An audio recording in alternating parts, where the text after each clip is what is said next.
Magandang hapon Pilipinas at sa buong mundo. Sa ulo ng mga balita. Pag-aamyenda sa Labor Code kinakailangan upang ayusin ang pagpapatupad ng kontraktualisasyon sa bansa. Mga binahang barangay sa Pampanga umabot na sa mahigit 150. Lawak ng pagbaha dulot ng ilang araw na pagulan nakunan ng UNTV drone. National Operations Center ng NDRRMC naka-red alert pa rin dahil sa patuloy na mga pag-ulan. Supply ng tubig sa mga customer ng Maynilad inaasahang babalik na sa normal sa Biyernes. Metro Manila hahatiin ng Department of Transportation sa sectoral group upang masolusyonan ang problema sa trapiko. Ngayon po ay araw ng Miyerkules, ika-17 sa buwan ng Agosto taong 2016. Una sa ating mga balita ngayong hapon. Nirespondehan ng UNTV News and Rescue Team ang dalawang magkahiwalay na aksidente sa Bulacan at Quezon City. Ito ang balita ni Nestor Torres. Sa Bulacan, sumadsad ang motorsiklong ito at tumama sa kasalubong na truck matapos pumutok ang unahang gulong nito habang binabagtas ang kahabaan ng Barangay Tabang, Giginto, Bulacan. Alas 10:30 kaninang umaga. Sugatan ang dalawang sakay nito na kinilalang si Earl Joseph Coling, 19 years old, at Robert Coling, 36 years old. Nilapatan ng UNTV News and Rescue ang nakababatang Coling na nagtamo ng sugat sa iba't ibang bahagi ng katawan. Tinulungan naman ng Giginto Rescue na madala sa ospital si Robert Coling na nagkaroon ng gasgas sa kamay at iniinda ang pananakit ng katawan. Sa ngayon ay iniimbestigahan pa ng mga otoridad ang nangyaring aksidente. Nakahanda naman na tumulong ang driver ng truck sa gastusin sa ospital ng dalawang biktima. Sa Quezon City, isang driver ng dump truck ang nirespondihan ng UNTV News and Rescue Team matapos maaksidente sa Barangay Bagong Bantay, Mindanao Avenue. Dakong alas 12:30 ng kanina ng madaling araw. Agad siyang inalalayan palabas ng dump truck at binigyan ng first aid ang sugat sa kanyang noo. Nakilala ang biktima na si Jackson Villate, 23 years old na residente ng Bagong Silang, Caloocan, na magde-deliver sana ng panambak na lupa. Sa inisyal na ulat ng MMDA Traffic Constable, binabagtas ng truck ang Mindanao Avenue papuntang North Avenue nang mabangga nito ang punong kahoy sa Center Island. As per ng driver, nag-lock daw yung manibela. Pero kung sa dapat kung nag-lock ang manibela, diretso lang. May bystander kanina na sinabi sa pulis na may kagigitan na ito. Sa kwento naman ng kasama nitong pahinante, may biglang nag-cut sa kanila na isang truck na pa-U-turn kung kaya't nawalan ang biktima ng kontrol sa pagmamaneho. Ngayon po mayroon nag-U-turn. Bigla pong napahinto tapos biglang kumabig yung manibela daw. Hindi ko po tansyado matulin kasi tama lang naman po kaso nga maduli po yung kasada. Tumangging magpahatid sa ospital ang driver ng dump truck. Dinala sa Quezon City Traffic Sector ang driver at pahinante ng dump truck, pati na rin ang sasakyan para sa karagdagang investigasyon. Nestor Torres, UNTV News and Rescue, Bulacan. Hahatiin naman ng Department of Transportation o DOTR sa sectoral group ang Metro Manila upang matukoy ang dahilan ng matinding traffic sa bawat lugar. At upang ibigay sa atin ang detalye ng ulat na yan, kasama natin sa studio ang ating correspondent na si Joan Nano. Joan, ano ba yung mga gagawin dito? Magandang gabi sa iyo, Attorney Reg, at sa lahat ng ating mga kasambahay. Kanina nga ay ipinag-utos na ng Department of Transportation itong pagsasanib puwersa ng Land Transportation Office, ng Land Transportation Franchising and Regulatory Board, Metro Manila Development Authority at PNP Highway Patrol Group para nga sa mas pinaigting na implementasyon ng batas trapiko sa Metro Manila. Alinsunod ito sa marching order na inilabas ni DOTR Secretary Arthur Tugade kung saan inaatasan nito itong mga traffic enforcement agency na magtulungan upang maibsan nga ang matagal ng problema sa trapiko na nararanasan ng ating mga motorista. Layo nito na ayusin ang umiiral na traffic management system kung saan magkakatulong-tulong itong mga ahensya na ito depende sa kanilang trabaho at available equipment, gayon din yung bilang ng kanilang mga tauhan. Ayon nga sa DOTR Attorney Reg ay nagdesisyon sila na ilabas itong kautusan na ito dahil mukhang matatagalan pa nga yung pag-aproba doon sa hinihiling na emergency powers para kay Pangulong Duterte na siyang ang pinaniniwalaan o nakikitang solusyon sa matinding trapiko dito sa Metro Manila. At sa ilalim rin ng order ay hahatiin ng DOTR ang Metro Manila sa sectoral group at magtatalaga ng sectoral head. Ito ay upang matukoy yung mga partikular na problema sa bawat lugar na posibleng pinagmumulan ng matinding traffic sa Metro Manila. Narito ang pahayag ni Colonel Antonio Garjola, ang Chief ng PNP Highway Patrol Group. The intention of our Secretary is to solidify the enforcement effort. As we all know, there are agencies with their enforcement powers. Train these people, discipline this, and come up with one chain of enforcing. Kaugnay nito, isa sa ilalim rin ng DOTR sa training ang mga tauhan nitong mga nabanggit na ahensya na ito, Attorney Reg, upang turuan nga sila ng mas malalim na kaalaman hinggil nga sa traffic management. Kasama rin sa ipatutupad ng DOTR ang pagde-deploy ng PNP Highway Patrol Group hindi lamang sa EDSA, Attorney Reg. So ngayon ay ilalagay na rin sila maging sa iba pang mga kalsada. Narito naman ang pahayag ni DOTR spokesperson Cherry Mercado. The HPG, since hindi na lang sila EDSA, no, magiging buong Metro Manila na rin yung kung ano yung sakop ng MMDA, yun na ang sakop ng HPG. Muli namang magtatakda ng pagpupulong itong mga traffic enforcement agency na ito, Attorney Reg, upang talakayin yung iba pang detalye ng bagong sistema sa trapiko na ipatutupad sa lalong madaling panahon. Joanne, itong paggagawa ng mga sectoral groups, no, ito ay para pag-aralan yung sanhi ng trapiko, no. Wala bang nagawa na naggantong study, time and motion studies, ang MMDA na pwedeng gamitin na muna ng DOTR para sa kanilang pag-i-implement itong traffic system?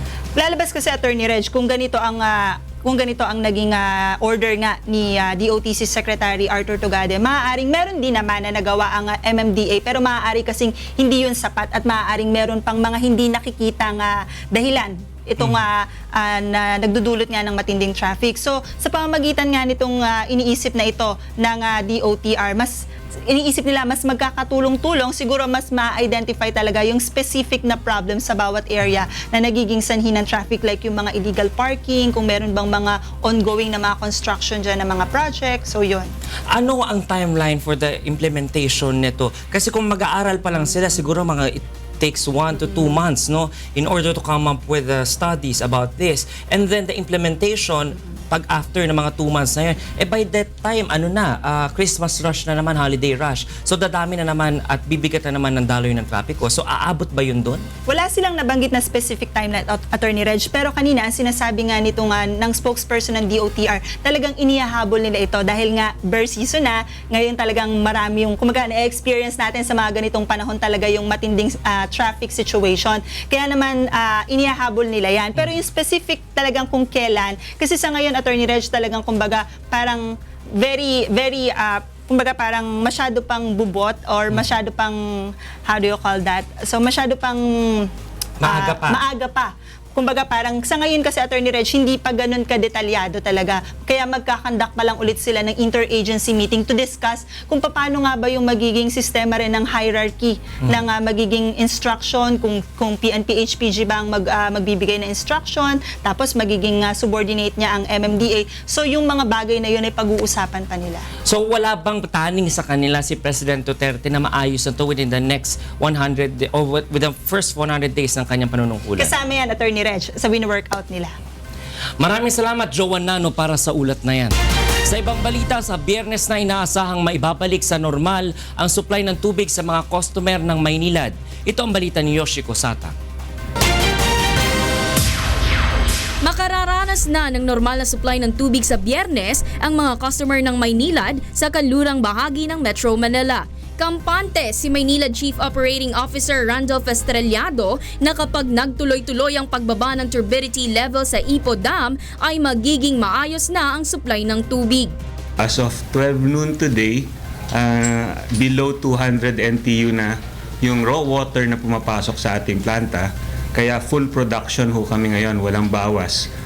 Kailangang 3 araw makapag-produce ang Maynilad ng 2 milyong litrong tubig kada araw bago tuluyang makabalik sa normal na pagsusupply sa mga customer.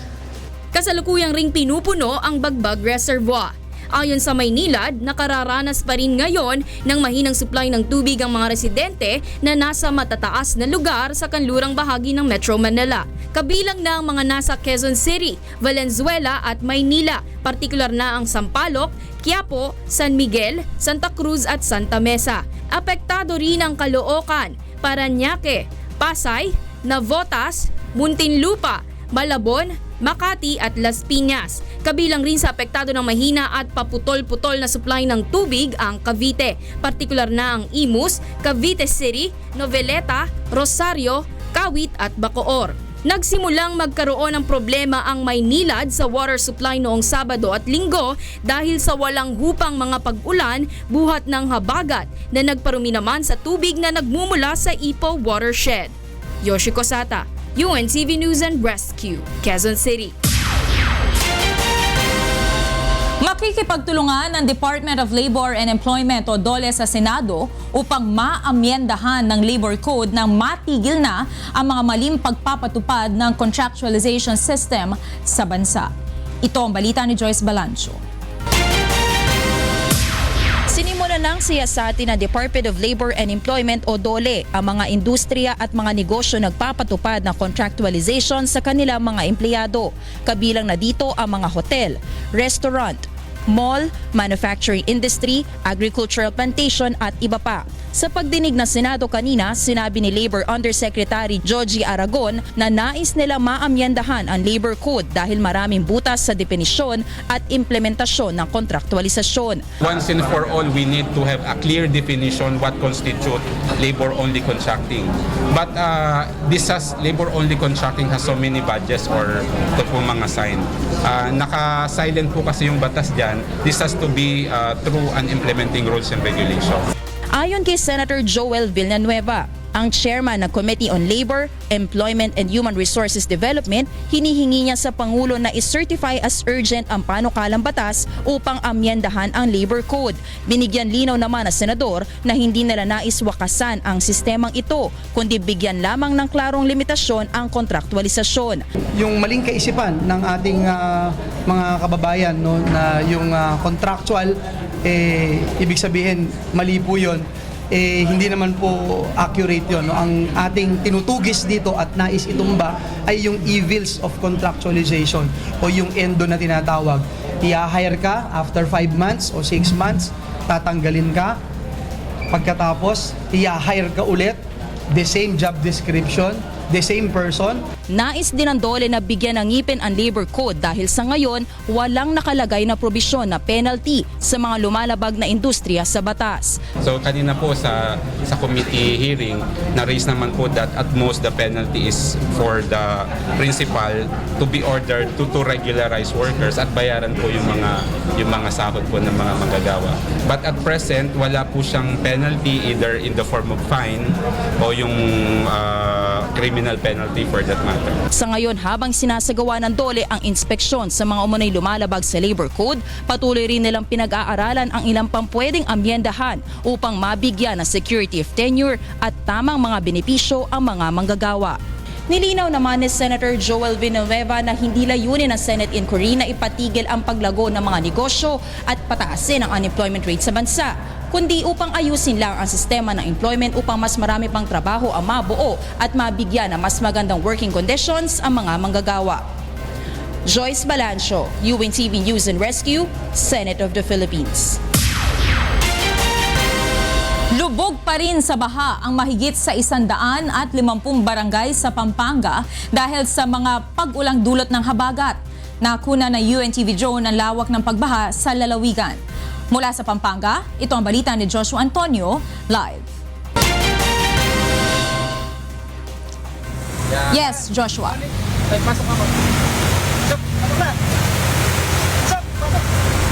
Yes, Monica, magandang hapon. Mula kaninang umaga hanggang kaninang alas 3 ng hapon ay bumubuti na ang lagay ng panahon dito sa lalawigan ng Pampanga. Ngunit sa kabila nito ay marami pa rin mga barangay ang apektado ng pagbaha.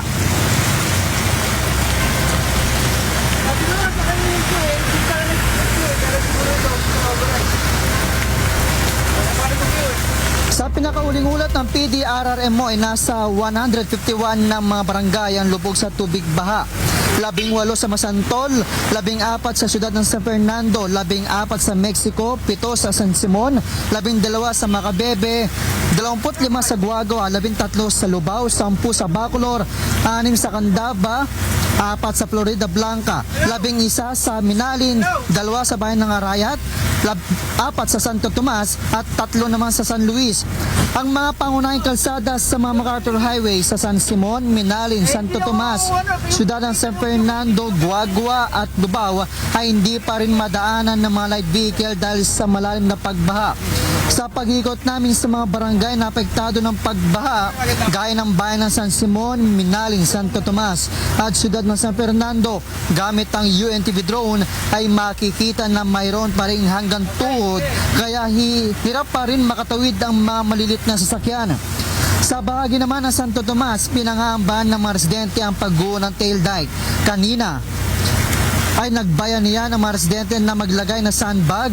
Gumamit rin sila ng water pump upang maiwasan na umapaw ito. Ayon sa alkalde ng Santo Tomas, posibleng malubog sa tubig ba ang siyudad ng San Fernando, bayan ng Santo Tomas at Minalin kapag nasira ang bahagi ng dike. Sa ngayon, Monica, umabot na sa 41,408 families o 182,730 individuals ang apektado ng baha mula sa 111 barangay. Kagabi ay nilikas sa mga residente na apektado ng pagbaha sa San Fernando dahil lampas bewang na ang tubig. Isa naman ang naitalang nasawi. Kinilala ito na si Orlando Ranetes, 32 years old, na nalunod sa barangay Concepcion, Lubao kahapon. Ayon sa ulat ng PDRRMO, tinatayang nasa mahigit 13 milyong piso na ang pinsalang dulot ng pagbaha sa lalawigan. Monica, samantala nagdeklara na rin ng state of calamity ang bayan ng Macabebe dahil sa epekto ng matinding pagbaha sa kanilang bayan. At yan muna ang balita mula dito sa siyudad ng San Fernando. Balik sa inyo dyan. Monica? Maraming salamat, Joshua Antonio, live na nag-uulat mula sa Pampanga. Samantala, naka-red alert pa rin ang National Disaster Risk Reduction and Management Council o NDRRMC dahil sa patuloy na pag-ulan dulot ng hanging habagat. Binabantayan din nila ang mga lugar sa bansa na lantad sa banta ng landslide. Ito ang balita ni Aiko Miguel. Ang ating National Operations Center ay nakataas pa rin po ang red alert status. Ang ating mga regional at local councils ay hanggang sa kasalukuyan nasa red alert status po. Mahigpit pa ring binabantayan ng National Disaster Risk Reduction and Management Council ang mga pag-ulan dala ng hanging habagat. Sa update ng Office of Civil Defense at NDRRMC kaninang tanghali, umakyat na sa 13 ang naitalang patay dahil sa walang tigil na ulan, habang may 9 na nawawala at 6 na sugatan. Nadagdag sa tala ng mga nasawi ang 3 na kuryente sa Batangas at ang na-retrieve na katawan ng isang 29 na taong gulang na lalaki sa tabing ilog ng Tarapiche River sa Barangay Mabato, Maragondon, Cavite. Patuloy naman ang retrieval operation sa 4 na subcontractor ng MWSS na pinaniniwala ang natrap sa flash flood sa loob ng river tunnel sa General Nacar, Quezon noong August 13. Sa kasalukuyan, may kabuuang 32 insidente kaugnay ng pag-ulang dulot ng habagat ang naitala mula sa Region 3, Calabarzon, Mimaropa, Region 6, Negros Island Region at NCR. May kabuuang mahigit 50,000 pamilya o katumbas ng 262,271 na tao ang apektado ng habagat sa Region 1. 3. Calabarzon, Region 6, NCR at Cordillera Administrative Region o CAR. Patuloy naman na bumaba sa 4,487 ang bilang ng mga pamilya o katumbas ng 17,896 na tao na ang nailikas sa 77 designated evacuation centers sa bansa. Nagpreposisyon na rin ang Cordillera Regional Council ng mga clearing operations equipment at nakahanda na ang mga response team para sa agarang pagresponde sa mga insidente gaya ng landslide. Kapag po ang inyong komunidad ay meron pong pagbabanta ng landslide, kailangan po tayong makipag-ugnayan sa ating lokal na pamahalaan dahil po ay maaaring may pagbabanta po ito ng pagguho ng lupa. Ito po ang sa kasalukuyan na maigting nating minomonitor lalo na po sa Cordillera Region. Payo ng NDRRMC sa mga residente na nasa lugar na may banta ng landslide na agarang lumikas sa mga evacuation center at unahing maisalba ang buhay kaysa sa pag-aalala sa mga bahay at kagamitan. Aiko Miguel, UNTV News and Rescue, Camp Aguinaldo. Susunod sa ito ang balita. Regional directors na mababa ang performance laban sa illegal na droga, binalaan na ni PNP Chief Police Director General Ronald De La Rosa. Bagong disenyo ng Philippine e-passport na may mahigpit na security features, inilabas na.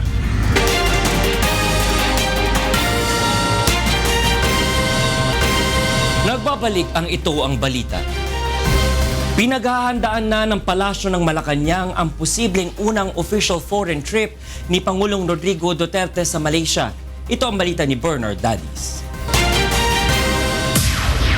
Bagaman wala pang opisyal na petsa kung kailan magtutungo sa Malaysia, inumpisahan na ng Malacanang ang pagproseso sa posibleng kauna-unahang pagbiyahe ni Pangulong Rodrigo Duterte sa labas ng bansa. Una nang binanggit ni Pangulong Duterte na mas nais nitong manatili sa loob ng bansa kaysa magbiyahe. Subalit kinakailangan pa rin bumisita ang Pangulo sa ibang nasyon bilang bahagi ng pagpapaigting sa ugnayang panlabas ng Pilipinas.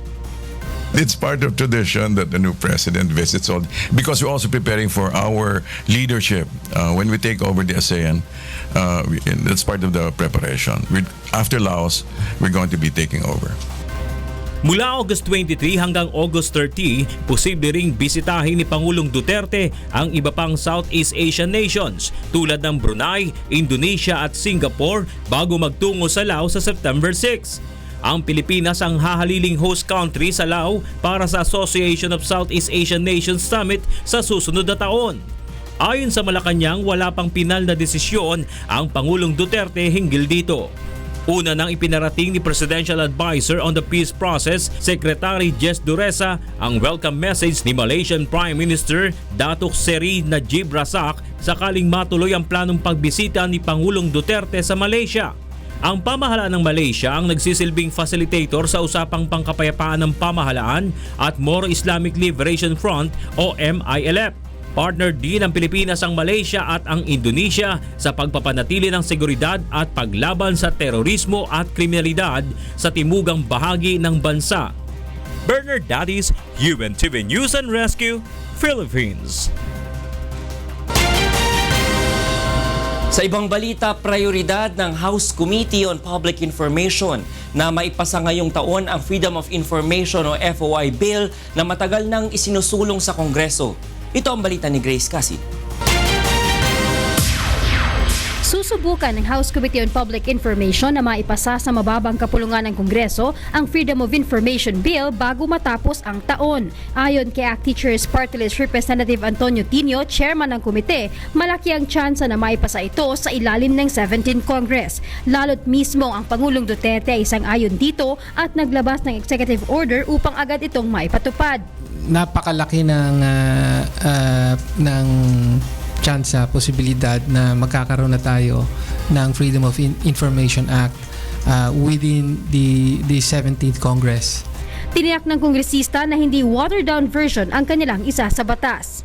In the past Congress, we voted no at the committee level to the substitute bill on the Freedom of Information Act precisely because we thought there were far too many exceptions inserted by Malacanang in the so-called Malacanang version.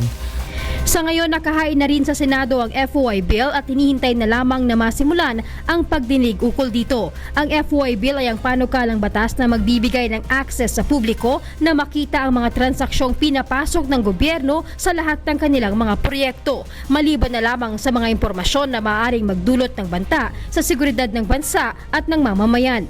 27 taon na ang nakalipas mula ng unang ihain ng FOI bill sa Kongreso at hanggang ngayon ay hindi pa rin ito naisa sa batas.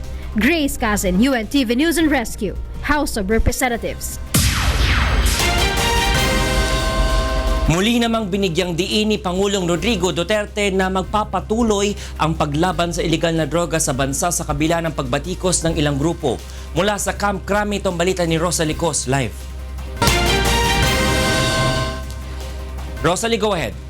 Magandang gabi, Attorney Reg. Willing si Pangulong Rodrigo Duterte na sumailalim sa investigasyon ni Numan hinggil sa umano'y na tumataas na bilang ng napapatay dahil sa kanyang anti-illegal drugs campaign. Subalit anya, wag namang isisi sa kanyang pamahalaan ang mga napapatay ng mga drug syndicate.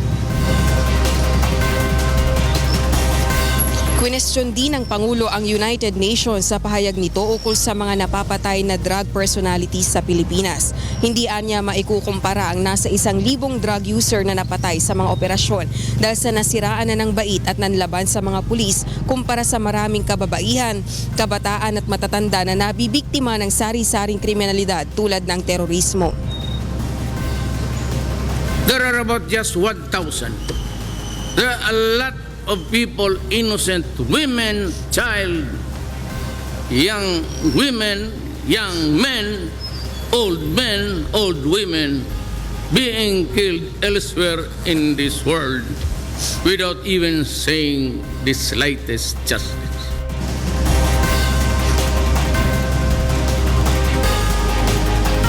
Samantala, inihayag ng Pangulo na isisiwalat niya ang umano'y masamang gawain ng isang senador na nang unay tinanggi niyang pangalanan. And here is a senator complaining when one day I will tell you that the hair driver herself, who was her lover, was the one also collecting money for her during the campaign. Sa huli, binigyang diin ni Pangulong Duterte na tutuparin niya ang kanyang pangako sa 6 na milyong taong nagluklok sa kanya sa pagkapangulo na linisin ang katiwalian sa gobyerno at tapusin ang suliranin sa iligal na droga sa bansa. Anang Pangulo, tutuparin niya ito sukdulang ikamatay niya o dahilan upang pumaslang siya. Yan muna ang latest. Balik sa'yo, Attorney Reg. Maraming salamat, Rosalie Cos, nagulat ng live mula sa Camp Crame. Muling ipinaalala ng pinuno ng pambansang pulisya ang trabaho ng isang pulis bilang lingkod bayan sa ika-115 Police Service Anniversary. Mula pa rin sa Camp Crame, itong balita ni Lea Ilagan live. Lea, go ahead. Magandang gabi sa iyo, Attorney Reg. Pinagmalaki nga ng pamunuan ng Philippine National Police ang pagbabago na gaganap ngayon sa bayan kasabay ng ika-115 Police Service Anniversary ngayong araw. Hinikayat ni PNP Chief Police Director General Ronald Bato de la Rosa na sabayan ang pagbabago na gaganap sa bayan sa pamamagitan ng pagiging marangal at maayos na opisyal. Utos ni General Bato siguruhin ang kaligtasan ng sambayanan at ibalik ang kapayapaan. Huwag protektahan ang gawaing iligal at sa halip ay maging magiting na sa paglilingkod. Sinabi ng General na hindi naman kinakailangan magbuwis ng buhay upang maging bayani kundi maghandog ng tapat na serbisyo at paglilingkod sa bayan. Ipinagmalaki rin ito ang resulta ng Oplan Tukhang at Double Barrel laban sa iligal na droga kung saan mula July 1 to August 11 nasa 306,992 na ang nakatok na bahay. 564,109 ang sumuko kung saan 518,310 ang user at 45,799 ang drug pusher. Nasa 7,830 naman ang naaresto habang nasa 573 ang napapatay. Patuloy din ang kanilang internal cleansing. Sa katunayan, aniya, nasa 18 pulis na ang nadismiss sa serbisyo dahil sa iligal na droga. 3 ang nasuspinde at 37 naman ang nasampahan na ng kaso. Sa huli, nagpasalamat si Chief PNP sa patuloy na suporta ng Pangulo at ng taong bayan sa pambansang pulisya. Samantala, Attorney Reg, sunod-sunod naman na iling o pagtanggi ang itinugon ni General Bato sa tanong ng media kung sa kanila nang galing ang sinabi kanina ni President Duterte tungkol sa isang senador at umano'y lover nito na nakikinabang ng pera mula sa illegal na droga. Balik sa iyo, Attorney Reg.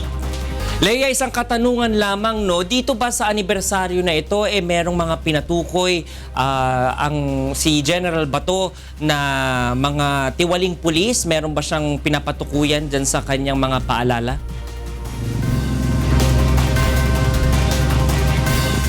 Attorney Reg, ito ay yung mga pinangalanan din noon ni President Digong, kung matatandaan mo, na mga nagsisuko na dito sa Philippine National Police noong nakaraang linggo. At kasama na din dyan, yun nga 18 pulis na na-dismiss na dahil nga nagpositibo ito sa confirmatory test na isinagawa naman ng PNP Crime Laboratory. Attorney Reg. Maraming salamat, Leia Ilagan, nag-uulat ng live mula sa Camp Crame. Posible namang maalis sa pwesto ang mga opisyal ng Philippine National Police o PNP sa mga rehiyong may mababang accomplishment sa kanilang kampanya laban sa iligal na droga. Ito ang balita ni Leia Ilagan. Nananatiling talamak ang bentahan ng droga at mababa ang accomplishment laban dito ng ilang barangay na sakop ng Bicol Region, Western Visayas at National Capital Region. Ito ay batay na rin sa assessment sa Command Conference kahapon kasama ang mga regional directors. Sa tala ng PNP sa Upland Double Barrel mula July 1 to August 12, nasa 25,206 ang sumukong drug user, 2,468 ang pusher, habang 148 ang napatay at 1,251 ang naaresto ng NCRPO.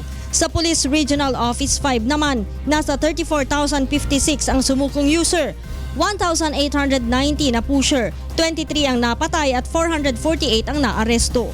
Sa Police Regional Office 6, nasa 24,886 ang sumukong user, 1,959 ang pusher, 3 lamang ang napatay at 226 ang naaresto. Kung babatayin natin yung aking personal standards, okay, they're performing very well. But still, kung babatayin natin yung standard talaga ng 6 months, some of them are lagging behind. Some of them are lagging behind, so they have to up tempo their efforts. Otherwise, magkatanggalan ito. Bunsod nito, pinaalalahanan ni PNP Chief Police Director General Ronald De La Rosa ang mga regional director na paghusayan ang kanilang trabaho. We are already almost 2 months less from our 6-month time frame, di ba? So, bawas na yung 2 buwan. Baka gagahulin tayo sa oras. Kaya ang advice ko sa kanila is double time, triple time their efforts para maging successful kami sa aming gera laban sa droga. Nagbabala rin si General De La Rosa sa mga barangay officials na hindi nakikipagtulungan sa mga pulis sa kampanya laban sa iligal na droga. Kasunod ito ng resulta ng isinagawang drug mapping at drug profiling kung saan talamak pa rin ang droga sa ilang barangay at walang sumusuko. I will submit the report to the Secretary of Internal Local Government and to the President, of course, para malaman nila yung status ng mga barangay captain na napili na ayaw mag-cooperate sa ating anti-drug campaign. Leia Ilagan, UNTV News and Rescue, Camp Crame. Patuloy ang mga ginagawang hakbang ng Quezon City Government upang masawata ang mga krimen at paigtingin pa ang kanilang disaster response. Ito ang balita ni Bernard Dadis. Naging malaking tulong sa crime and disaster response ng Quezon City Government ang mga ikinabit na closed-circuit television camera sa iba't ibang lugar sa lungsod. Sa panayam ng UNTV kay Quezon City Department of Public Order and Safety Head, Retired General Elmo Sandiego, sinabi nitong nasa 120 cameras ang gumagana at minomonitor sa kanilang Emergency Operation Center. Dito mahigpit na binabantayan ang sitwasyon sa bawat lugar upang matiyak ang kaligtasan ng mamamayan. Pero ngayon, doon sa aming Emergency Operation Center, parang isang malaking matrix na isang instalasyon na makikita mo talagang state of the art. Kumpleto na, tumatakbo na yan. Pag tumawag kayo sa amin, kayang-kaya ko ng respondihan kahit anong klase. Patuloy din sila sa pagdadagdag ng mga gamit upang mas mapabilis ang kanilang pagresponde sa mga tawag. Kasama rin sa pinaghahandaan ng lungsod ang pagtama ng mga kalamidad at sakuna. Bumili kami ng maraming equipment hoping na hindi na namin magamit. Ang importante sa amin, ang sabi ni Mayor, andyan yung gamit. Sa ngayon inaayos na rin nila ang pagsasailalim sa mga training ng mga tauhan ng barangay upang makatuwang na rin nila sa pagresponde. Bernard Dadis, UNTV News and Rescue, Quezon City. Hindi lahat ng tumanggap ng pera nitong nakaraang halalan ay ibinoto ang mga kandidatong nagbigay ng salapi sa kanila. Batay ito sa survey ng Pulse Asia hinggil sa kaso ng vote buying. Ito ang balita ni Victor Cosare. Nagsagawa ng survey ang Pulse Asia nitong Hulyo sa nasa 1,200 tao sa buong bansa kaugnay sa nakaraang May 9 elections. 92% ang nagsasabing mabilis na ilabas ang resulta. 93% naman ang nagsabing ito ay naging maayos. 95% ang nagsabing wala silang nakitang insidente ng karahasan at 89% ang naniniwalang katiwa-tiwala ang resulta ng halalan. The ratings being given, I believe, are largely because of the presidential results. It's possible that the source of distrust, at least not in terms of distrusting, but not trusting in balanced Luzon, could be traced to dissatisfaction possibly with the turnout for the vice presidential race. 83% ang nagsabing walang nangyaring dayaan sa kanilang lugar. 22% naman sa mga respondent ang nagsabing inalok sila ng pera o ng material na bagay kapalit ng kanilang boto. Sa datos na ito, 74% o 3 sa bawat 4 na inalok ang nagsabing tinanggap nila ito.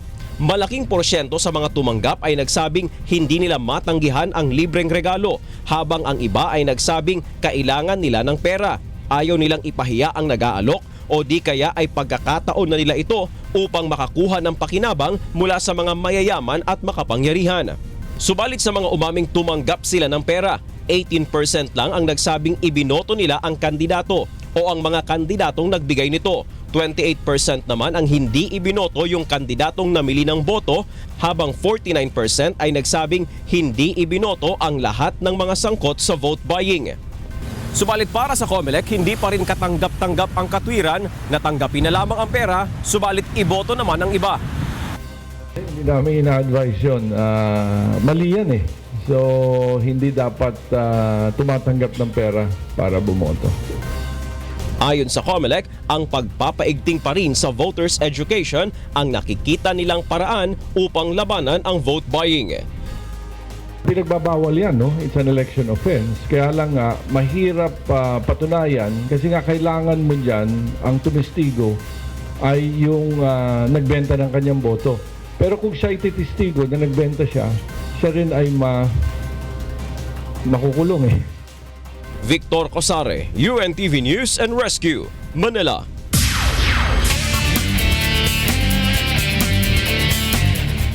Apat ang sugatan sa banggaan ng 8 sasakyan sa panulukan ng Kalayaan Avenue at Jervo Street sa Barangay Pinagkaisahan, Makati City kaninang umaga.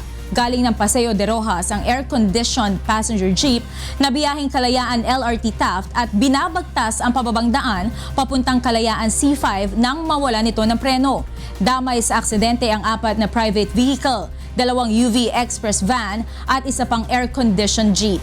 Dinala lahat ang mga sasakyan sa Makati Traffic Bureau para sa kaukulang investigasyon. Nagdulot naman ng matinding traffic sa lugar ang naturang aksidente.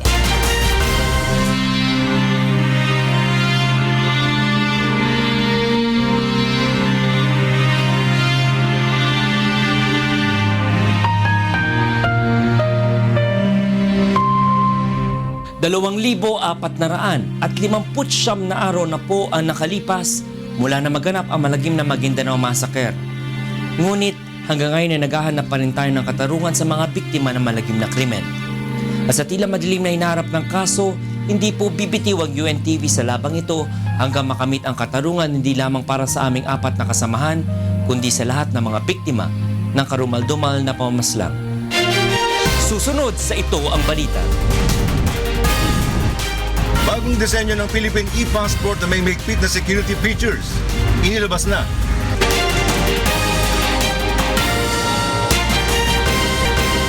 Sa pagpapatuloy ng Ito ang Balita. Alamin muna natin ang latest sa lagay ng panahon mula kay Ray Pelayo na nasa UNTV Weather Center. Ray, mukhang hindi masyadong maulan ngayong araw. Magandang gabi, Atty. Reggie, sa ating mga kasambahay. Medyo humina nga itong epekto ng habagat sa ating bansa. At sa mga susunod na araw, ito rin ang nakikita ng pag-asa. Magkakaroon tayo ng improvement sa lagay ng ating panahon dahil wala ngayong mga weather systems like LPA o bagyo na nag-i-intensify o napapalakas dito sa habagat. Maaaring hanggang weekend ay makaranas tayo ng magandang lagay ng panahon, Atty. Reggie. That's good news, Ray. Sige, ibigay mo na ang kabuuan lagay ng panahon sa buong magdamag. Narito po magilagay ng panahon sa mga susunod na oras. Yung pong tinatawag natin na southwest monsoon o habagat, nakaka-apekto pa rin po dyan sa may western section ng northern at central Luzon. At yung gale warning ng pag-asa, nandyan din po sa may northern at western seaboard ng northern Luzon. Delikado na pumalaot yung mga sakim pangisda at maliit na sakim pandagat dahil po sa taas ng mga pag-alon. Sa forecast po naman ng pag-asa, ang area po ng Ilocos Region ay makakaranas pa rin po ng makulimlim lagay ng panahon at meron pong katamtaman hanggang sa paminsan-minsan po malalakas na mga pag-ulan. Samantalang yung area po ng Cagayan Valley, yung Cordillera, Zambales, at yung lalawigan din po ng Bataan, meron pong mahina hanggang sa katamtamang pag-ulan. Ng Metro Manila at nalabing bahagi ng Luzon, improving po ang ating weather condition, makakaranas lamang po ng mga isolated rain showers and thunderstorms lalo na po sa umaga. Sa Science Garden sa Quezon City, maaari pong umabot sa 30 degrees Celsius ang maximum temperature, ganyan din sa may area ng Tuigaraw. Sa Baguio po 16 to 20 at sa Puerto Princesa City sa Palawan hanggang 33 degrees Celsius. Partly cloudy to cloudy skies ang area po ng Visayas, makakaranas naman po dyan ng mga pagulan, pagkidlat at pagkulog, pero mas malaking bahagi po ng araw bukas ay makakaranas po ng magandang lagay ng panahon. Iloilo City, maaari pong umabot sa 32 degrees Celsius ang maximum temperature bukas. Metro Cebu 33 at 34 sa may area po ng Tacloban City. Ang area naman po ng Mindanao, makakaranas din po dyan ng partly cloudy to cloudy skies at magkakaroon din po ng fair weather. May mga chance na magkakaroon lang po ng isolated rain showers and thunderstorms. Sa Cagayan de Oro City, Metro Davao, and Zamboanga City, maaari pong umabot sa 34 degrees Celsius ang maximum temperature. Ang ating pong sunrise, 5:42 a.m. at ang pong sunset, 6:17 p.m. Yan ang ating ulat panahon. Umulan man po't umaraw, huwag nating kalilimutang pasalamatan ang Diyos na lumalang. Balik sa inyo dyan, studio. Maraming salamat, Ray Pelayo mula sa UNTV Weather Center.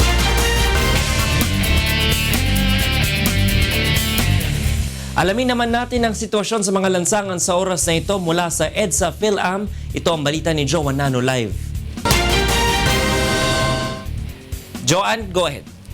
Magandang gabi sa iyo, Atty. Reg, at para nga sa lahat ng ating mga kasambay na uuwi sa kanilang mga tahanan habang yung iba naman ay papasok sa kanilang mga trabaho ay dahil nagumpisa na nga ang rush hour period ay medyo asahan na nila yung unti-unting pagbagal ng usad ng mga sasakyan sa ilang mga lugar dito sa kahabaan ng EDSA. Unahin natin na itong southbound area simula Balintawak hanggang Muñoz ay medyo maluwag pa ang trapiko sa mga oras na ito. Tuloy-tuloy rin ang usad ng mga sasakyan mula sa may North Avenue hanggang sa Sila ay makarating sa may Quezon Avenue hanggang Kamuning at Aurora Boulevard. Sa Cubao Main Avenue ang southbound area tuloy ang ng mga sasakyan. Pero dun sa may northbound area ay medyo dagsana nga ang volume ng mga sasakyan. Bahagla ring mabagal ang galaw ng mga sasakyan pabiyahe mula sa may White Plains, Connecticut, Ortigas Avenue hanggang dyan sa may bahagi ng Shaw Boulevard. Moderate traffic rin ang nararanasan ngayon ng mga motorista dyan sa may Reliance ni Pioneer hanggang sa kayo ay makarating sa may lugar ng Guadalupe. Traffic rin ang sitwasyon sa mga oras na ito dyan sa may Estrella hanggang sa sumapit dyan sa may lugar ng Magallanes. Sa mga motoristang bumabaybay mula Malibay, Taft Avenue hanggang makarating ng Mall of Asia ay asahan na ang unti-unting pagbagal ng usad ng mga sasakyan. Sa EDSA northbound naman, mula Pasay hanggang Ayala, Makati ay moderate traffic rin ang nararanasan ngayon hanggang sa kayo po ay makaabot dyan sa May Shaw Boulevard at Mega Mall. Mula Mega Mall ay bahagya na ring mabigat ang daloy ng mga sasakyan. Magtutuloy-tuloy ang moderate to heavy traffic mula dito sa May Cubao o mula dyan area hanggang sa sila ay makarating sa May Quezon Avenue, subalit unti-unting luluwag ang trapiko sa bahagi ng North Avenue. Pagdating naman ng Muñoz ay medyo makakaramdam lamang ng konting pagbagal sa usad ng mga sasakyan dahil dyan sa may stoplight area, pero inaasahan na muli ang luluwag hanggang sa makarating ng Balintawak northbound. Attorney Reg, muli nga natin ipinapaalala sa lahat ng ating mga motorista na ngayon ay araw ng Miyerkules, umiiral ang number coding scheme. Bawal po sa mga lansangan ang mga sasakyang may plakang nagtatapos sa 5 at 6 hanggang mamayang alas 7 ng gabi. Then muna ang ating traffic update. Balik sa iyo, Attorney Reg. Maraming salamat, Joe Nano, nag-ulat ng live mula sa EDSA PhilAm sa Quezon City.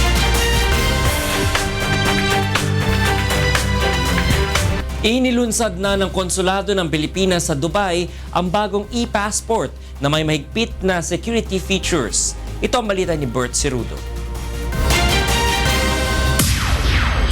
Isinapubliko na ang bagong disenyo ng Philippine e-passport dito sa Dubai na ayon sa gobyerno ay hindi basta maaaring mapalsipikado dahil na rin sa mga bagong disenyo at seguridad na katangian nito.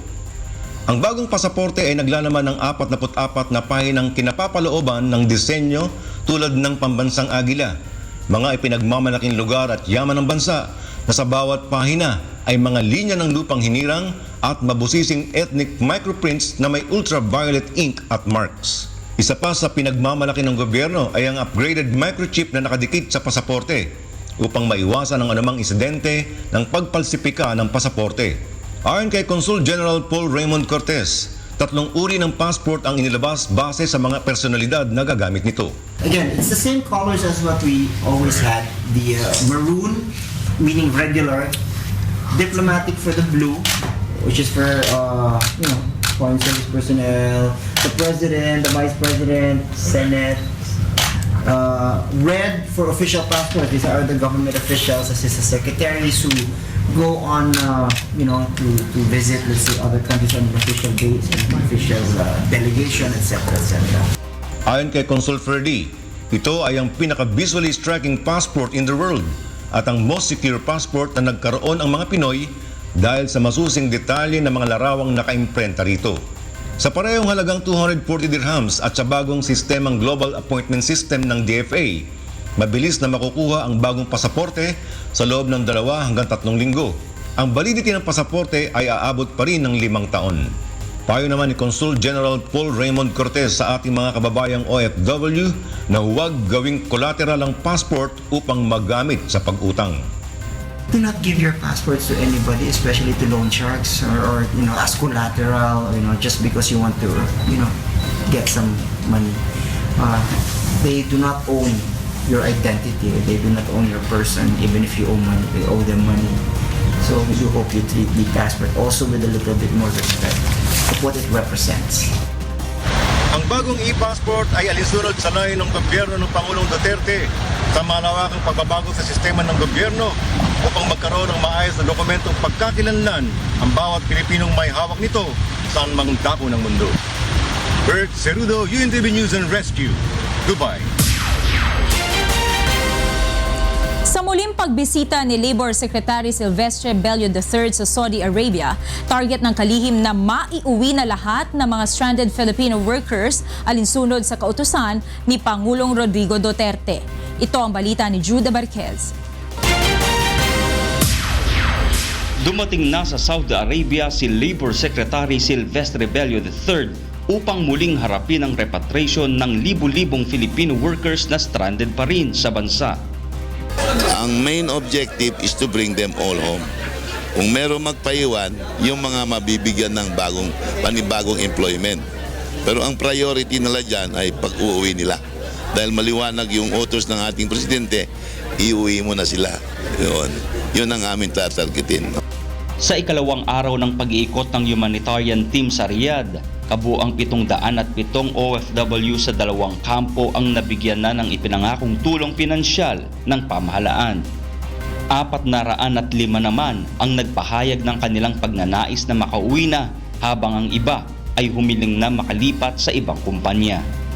Ayon kay Secretary Bello, mahigit sa 20 kampo pa ng mga stranded OFW sa Saudi ang kanyang pupuntahan upang ibigay ang ipinangakong tulong sa kanila ng pamahalaan. Pupuntahan lahat pa yung mga kampo na hindi pa napuntahan. Yung mga team maiwan pa rin.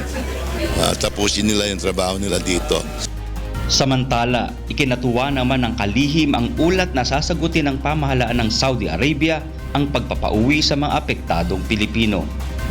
Kasi ito, we got from the contingency fund of the President to defray the transportation expense. But with the development na sasagutin pala ng Kingdom yung pamasahe, malaking savings yun. Ngayon, pwede na naman natin ibigay as additional assistance sa kanila. Ngayong araw ay naipagpulong kay Saudi Arabia Ministry of Labor Minister Mufrej Al-Hakbani upang maisapinal na ang magiging proseso ng repatriation. Jude Abarquez, UNTV News and Rescue, Riyadh, Saudi Arabia. 4 ang nasawi habang nailigtas naman ang 21 pasahero sa banggaan ng speedboat at tourist boats sa Greece. Samantala, 5 drug lab ang winasak ng mga otoridad sa Colombia. Ito ang balita ni Marge Navarro. Sa Colombia, winasak ng pinagsamang puwersa ng Colombian Air Force at Anti-Narcotics Police ang 3 drug laboratories sa bayan ng Tumaco. Nakumpiska sa operasyon ang 5 tonelada ng cocaine hydrochloride na nadiskubreng nakatago sa mga koral ng baboy. Hinihinala ng mga otoridad na ang mga droga ay pag-aari ng mga drug trafficker na hindi naninirahan sa lugar. Sa Greece, 4 ang nasawi sa banggaan ng isang speedboat at tourist boat sa karagatang malapit sa Aegina. Kabilang sa nasawi ang isang 9 taong gulang na bata, 2 lalaki at ang kapitan ng tourist boat. 21 ang na-rescue kabilang ang 5 sugatan. Arestado naman ang kapitan ng speedboat. Patuloy na inaalam ang sanhi ng banggaan. At sa Amerika, inaresto ng mga pulis ang isang teenager na nanaksak at nangagat sa mag-asawa sa Tequesta, Florida. Ang suspect na si Austin Haruf ay naabutan pa ng mga pulis na kinakagat sa mukha ang isa sa kanyang mga biktima. Kinilala ang mga nasawi na sina John Stevens, 59 na taong gulang, at ang kanyang asawa na si Michelle Mishkan, 53 taong gulang, na pinagsasaksak ni Haruf gamit ang kutsilyo. Mistulang hayop si Haruf habang patungo sa ospital, na kaagad tinurukan ng pampakalma. Hinihinalang nasa ilalim ng impluensya ng synthetic stimulant na flaka o bath salt si Haruf, kaya lubha ang kanyang lakas at nawala na ito sa katinuan. Marge Navarro, UNTV News and Rescue. Bibigyan ng Senado ng cash incentive si Olympic silver medalist Heidelin Diaz dahil sa ibinigay niyang karangalan sa bansa. Ito ay matapos ipasa kanina ang mosyon ni Senator Franklin Drilon na bigyan ng insentibo si Heidelin mula sa pondo ng Senado. Hiwalay pa ito sa matatanggap niyang 5 million peso tax-free alinsunod sa New Athletes Incentives Law para sa mga nanalong atleta. Ayon sa mga senador, malaking karangalan ang naibigay ni Diaz sa bansa dahil siya ang kauna-unahang Filipina na nakakuha ng Olympic medal sa nakalipas na 20 taon. Masaya ako sa pag-welcome nila sa akin dito, pagpapunta, pagre-recognize sa akin dito. Malaking bagay ito para sa akin, sa mga atleta din, at saka sa mga taong bayan din.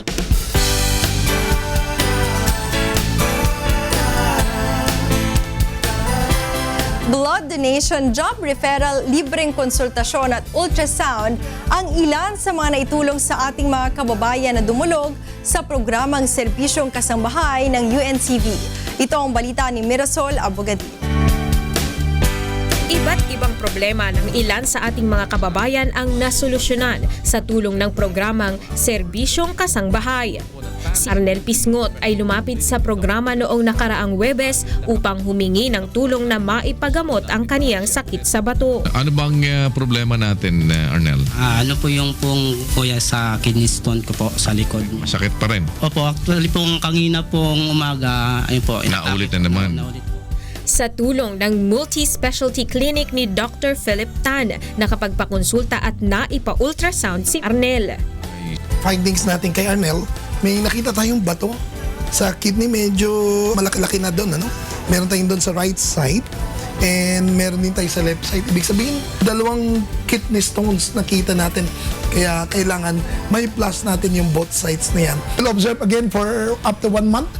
We need to check again. Pero kapag biglang lumabas yung stones ni Arnel, yung 2 piraso na yon, anytime pwede na tayo mag-ultrasound. Papasalamat po ako sa UNTV kay Kuya Daniel na binigyan po ng pagkakataon sa Serbisyong Kasangbahay, doon po sa pagpapagamot ko po kay Doc Philip Tan po, ang doktor po na nag-asikaso po sa amin yung clinic po. Natugunan din ang problema ni Ginang Teresa Escototo ng Valenzuela City. Lumapit si Nanay Teresa sa himpilan dahil nangangailangan ng dugo ang kanyang 26 anyos na anak na may sakit na lupus nephritis. Din natin dito po sa ating Blood Donor Society. Meron po kasing Blood Donor Society din ang dating daan. Kaya po sa pamamagitan ng ating mga kasama sa ang dating daan sa Blood Donor Society po natin sa pangunguna ni Brother Eli Soriano ay mabigyan po kayo nitong kailangan po ninyo. Si Mang Alex Claros naman ng Baseco, Quezon City ay nangangailangan ng pagkakakitaan upang matustusan ang pamumuhay nila ng kanyang 2 taong gulang na anak. Tinulungan naman siya ng Serbisyong Kasangbahay na makahanap ng trabaho. Rudy Medina na may-ari nitong mga medical supplies at pinagre-report ka dun. Mabibigyan ka na ng trabaho dahil ikaw ay doon ka namin ipapasok kay Rudy Medina. So para magkaroon ka ng trabaho. Ilang taon? Mirasol Abugadil para sa Serbisyong Kasangbahay. At yan ang ating mga balita sa sports at public service ngayong gabi. Ako po si Talia Javier. Balik sa inyo, Atty. Rich. Maraming salamat, Talia. At yan ang naging kabuuan ng ating balitaan ngayong gabi. Ito ang balitang hindi dinagdagan at hindi binawasan. Aming inilahad ng buong katapatan kung paano namin nasaksihan. Kayo'y makapagtitiwala ng aming nakita at narinig ang aming ibinabalita. Magandang gabi.